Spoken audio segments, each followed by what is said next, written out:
Welcome to Epic Recovery, where we embark on the transformative journey of self-discovery and personal growth. Join us as we unlock the secrets to genuine recovery, embracing our infinite possibilities, and forging an extraordinary life filled with purpose and profound meaning. Epic Recovery starts now. Hello, Epic people. Welcome. Welcome back. I'm really excited about what I'm going to talk about today. I was talking to a friend of mine yesterday, and we were talking about, she asked me about epic recovery, and we were talking about it, and, how I see a huge difference between just being sober and being in recovery. And there are specific things to do to get into recovery and how much more difficult it is. And she said, is that just recovery from addictions? And I said, well, actually, no. This is people who are in recovery from whatever they're in recovery from, whether it was, a physically or sexually abusive relationship, whether it was growing up in an alcoholic or an abusive family, whether it's having a family member or a friend who's an addict or an alcoholic, having some trauma in your life, whether it's a disease or, something in your childhood, adolescence, or even adulthood, some type of a trauma. We're all, I believe that we're all in recovery from something. We all are. And whatever that thing is, I believe it's important to address it and not sweep it under the rug, not pretend like it doesn't exist, not saying, oh, that happened years ago, that doesn't affect me anymore, because most likely it does. Unless you've actively done the work in order to overcome whatever that trauma or recovery scenario is, recovery doesn't just happen. It takes work, and it's hard, and it's scary, and it brings up all those old emotions again, and oh, it hurts all over again. And it's sad, and it's, when I started dealing with this stuff and I started journaling about it, I felt like, oh my God, I'm going to be a blubbering mess. I'm going to be walking in the world like a pile of jello with every little thing is going to be sensitive and hurt. And you know what? For a while, it did. I like to draw the analogy that it's kind of like when a snake sheds its skin. The older skin is well developed, and the snake can go over pebbles and hard ground, and the old skin just glides right over. But the new skin is kind of sensitive, and maybe those pebbles hurt a little bit. I mean, I don't know if I've ever been a snake, but I'm imagining that the sensitive skin, as it's going over the pebbles, it kind of hurts a little bit. So as you're shedding that old skin and you're letting the new skin become who you are, it's hurtful and it's scary, and you wonder, oh my God, is that new skin going to ever get hardened? It does. It does. We learn to heal, and healing happens sometimes when it's a festering wound. Sometimes you have to open it up again before the healing can really begin. Do the work. It's so worth it. And no matter what you're in recovery from, by opening it back up and looking at it, you're going to heal. Here's my thought behind this whole thing. This is my philosophy. If you survived this once as a child or an adolescent or even as an adult, if you went through the actual situation and you survived that, you can survive anything. That's how I look at my recovery. That first few years of sobriety were excruciating. But I know that if I can go through that, there's nothing that life can throw at me that I'm not going to be able to handle sober or handle with grace and dignity. Might take me a while to get there, but I'll get there, depending on this situation. But it's a knowing. It's not, oh, I think I'll be all right. No, I know I'll be all right. So whether it's a health issue, whether it's a past trauma, whether it's addiction, whether it's someone else's addiction, working on it and walking through it is going to help heal. And there are a lot of ways to do it. Therapy helps, coaching helps. If you're looking for a coach, that understands this, I would be more than happy to help you out. Journaling really helps. Finding a safe spot, finding some type of activity that you really enjoy. I met a woman a couple weeks ago, and her thing is rollerblading. When she talks about rollerblading, she just lights up. You can see the light of the universe in her eyes when she talks about rollerblading. And that's part of her healing, is to do that. So find your thing. Mine, my drums. God, I remember going through tough times, and I would sit behind my drums and let that anger just kind of get out of me. And then I go sit and I journal, and then I go to a meeting, and I would do all these things to help with the healing. And I started healing. And it took me a long time. I mean, I don't know if I was really in recovery till probably 5 years into it. I was still a really cocky kid, very egotistical, because again, I believe that people with that big ego, hey, look at me, they put up this shield like everything is all right, because on the inside, they feel like they're a piece of crap. And that's what I did. That's why, my book is called Becoming Your Own BFF, because for so long, I treated myself like my own worst bully. Oh my God, you're such a loser. I can't believe you did that. Oh, look at you. You got a C on that test. Oh, no wonder she said she doesn't want to go out with you. Who'd want to go out with you? I mean, everything was like, bah, bah, bah. That bully was just talking to me. And then after I started doing my work and I read Way of the Peaceful Warrior and books by Wayne Dyer and Illusions by Richard Bach, and I started journaling and therapy and all those things, I started realizing, you know what? I'm a really good guy. And I am very emotionally sensitive, but I want to learn how to really grasp this stuff. So my recovery journey began, and it was not easy. And it was not easy looking at the fact that I grew up with severe ADD, and everybody kept telling me, my parents, my teachers, this was a trauma for me. Randy, you're so smart. Why can't you get your work done? And before I moved here to San Diego, I remember I found a duffel bag, and it was filled with all this stuff. I found old ticket stubs from concerts that I had been to, Aerosmith, Black Sabbath, Queen. I mean, it was awesome. And I found old journals of mine, and I'm looking through them like, oh my God, this is so cool to see what I used to feel and what I was dealing with and what I'm doing now. It was so awesome. And I found my old report cards from 6th grade, 8th grade, 10th grade.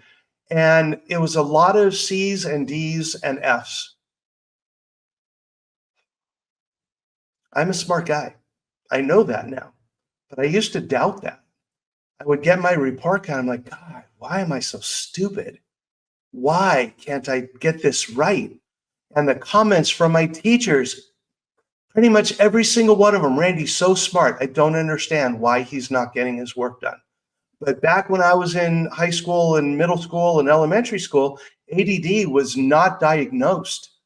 So I went through that not knowing what was going on, not knowing it wasn't my fault. I thought it was my fault. What's wrong with me? And that saying, what's wrong with you? What's wrong with you? That was really traumatic, and not getting support from teachers and parents. There was only one person who supported me. Actually, two. My high school Spanish teacher, Senora Romeri, she was amazing. She used to call me Randucci. And it was so cute. They were, oh, Randucci. And I used to love to make her laugh. I was the class clown. And I'd love to make her laugh. But still, I was getting C's in her class because I went, and not C, like, yes, C as in letter C. And, oh, that was funny. But I still wasn't doing well, even though the teacher liked me. But the one other teacher who believed in me was Mrs. Stevens, my English teacher.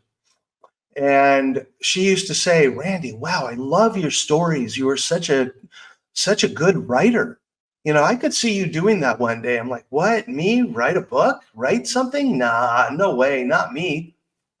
Now I have 3 books. Oh, and I'm about to start on my 4th. Oh my God, I'm so excited about this. But that recovery process is what got me to this place, walking through the hardship, realizing that when I saw those report cards, I see them now, and it brought back all of that pain and that shame that I felt for not being good enough, for not being able to get good grades, even though I was supposedly this really smart person.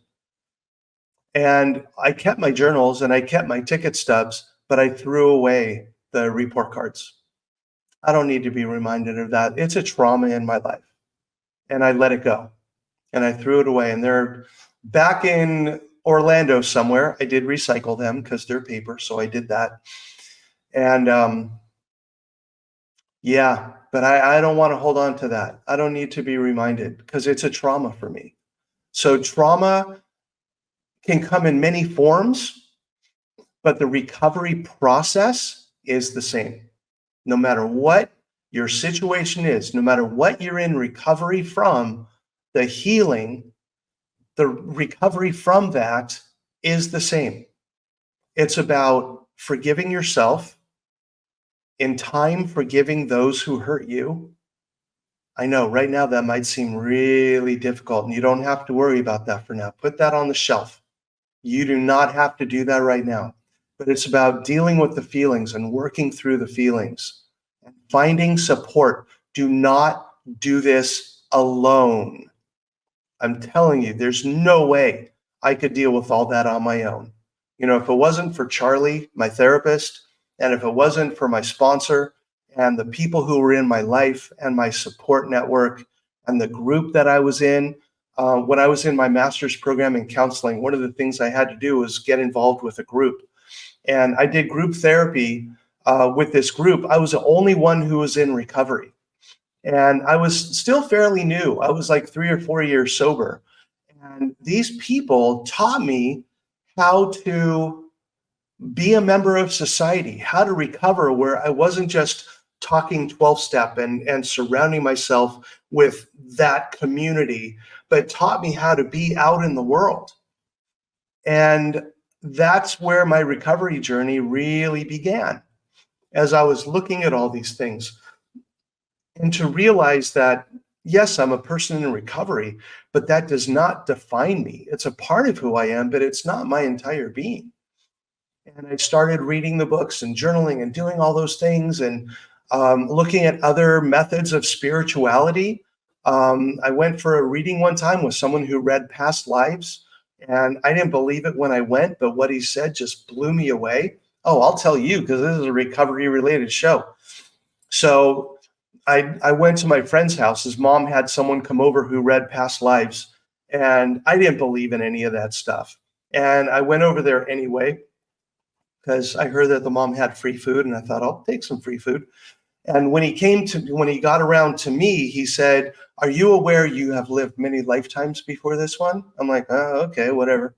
He said, "Are there any you would like to hear about, the ones most recent or the ones most past?" And I said, whatever's easiest. He said, "The easier ones are the ones most recent." I'm like, "Okay, most recent." And he kind of did this thing and he said, "In your lifetime before this one, you were a soldier in the Russian army. And it was your love of vodka that did you in.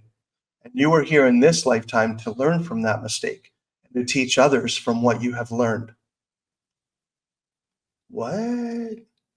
And I remember looking at my friend and going, "Dude, did you tell him I'm in recovery?" He was like, "Dude, I did not tell him a thing." Whoa.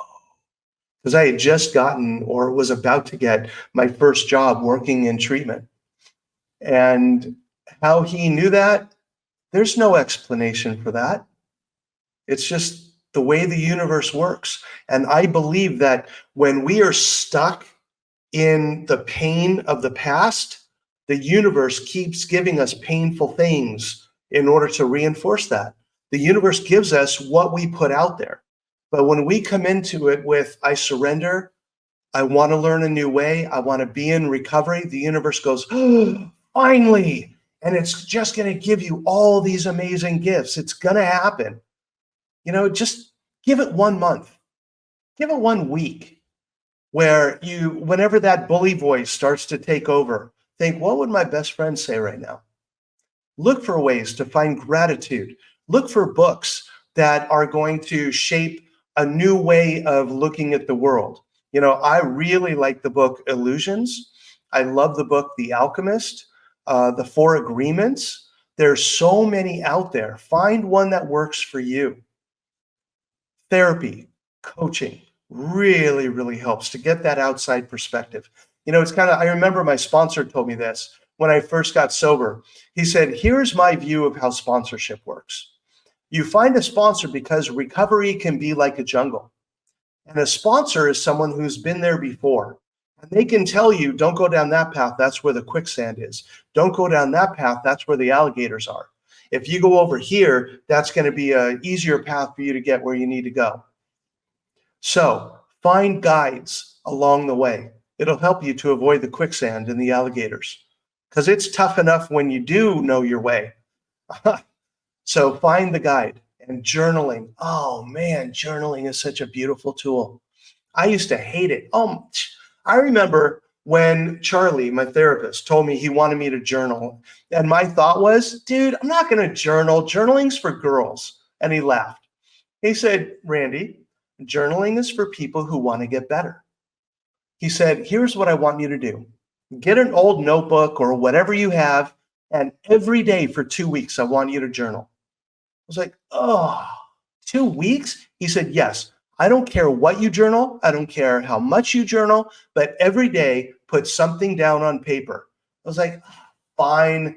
So I went home and I found an old notebook that I had used in a class like the last semester before. And I ripped out the pages that had stuff on it. There were still a few pages left. And I'm sitting there and I'm thinking, oh God, what am I going to write? I don't know what to write. I thought, he told me he didn't care how much I wrote or what I wrote. My first journal entry was, I don't know what to write. I'm done. And the next day, this is going to be a lot easier. I still don't know what to write. And the third day, I still don't know what to write. And the fourth day, I still don't know what to write. And I'm really pissed off at Charlie for making me do this. And then the next day, God, why do I have to do this for 11 more days? This is such a waste of time. I can't believe it. And today, blah, blah, blah. And all of a sudden, all this stuff started to come out of me. And to be honest, I don't remember if it happened on day 4, day 8. I don't know, because this was like 40 years ago. So I don't truly remember, but I remember somewhere in that 2 weeks, all this stuff started pouring out of me. And it's funny, the journals that I have, I kept the journals from back there. And I read back on what I went through and what I dealt with and the feelings that I had.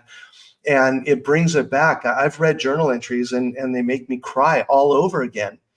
One of them, I love sharing this. This one cracks me up. I had a journal entry one time and I read it. And the journal entry was, I can't believe Miriam broke up with me. I thought she was the one. I thought I was going to be with her the rest of my life. She's just so amazing and such an incredible woman. I don't know what I did. I don't know why she broke up with me, but I don't think I'm ever going to find love again. And I'm reading this and it was so sad and all of my feelings had poured out of me. And I finished and I was like, oh my God, I was so hurt. And then I thought, who's Miriam? Oh my God, what does she look like? Does she have blonde hair, dark hair? Is she tall? Is she short? I have no idea who Miriam is or what she looks like or anything about her. But back then, it was so painful. And today, she could walk up to me tomorrow and say, hi, I'm Miriam. And I'd be like, who? Oh, don't you remember on your podcast, you talked about me in your journal entry? Yeah, I remember you. We broke up all those years ago. It's not going to happen, but that's how it would happen. I'd be like, I don't remember you at all. So that perspective of after you deal with the feelings and the situations in time, they no longer haunt you. They no longer have power over you. The longer you don't deal with those things, the more power they continue to have in your life. When you deal with them, they lose their power. So go for it. Make it happen, no matter what you're in recovery from. And if there's something specific you wanted me to talk about, absolutely. Shoot me an email, make a comment here. Let me know what I can do. I love answering emails that listeners send to me. It warms my heart It's like, someone was actually listening. So it's pretty cool.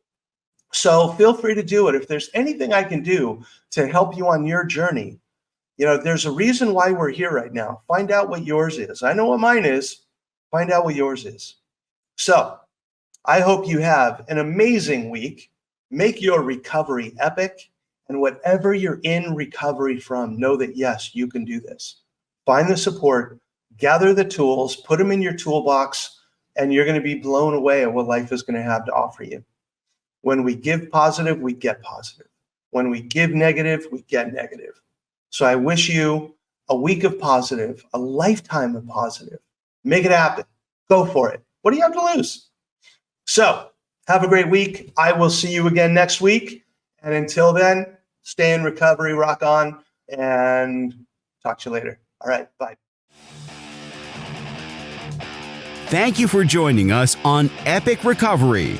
Remember, every obstacle you overcome is a testament to your heroic spirit. Conquer your fears, unlock your potential, and write the epic tale of your life's journey. Until next time, keep exploring, keep growing, and keep striving for the extraordinary.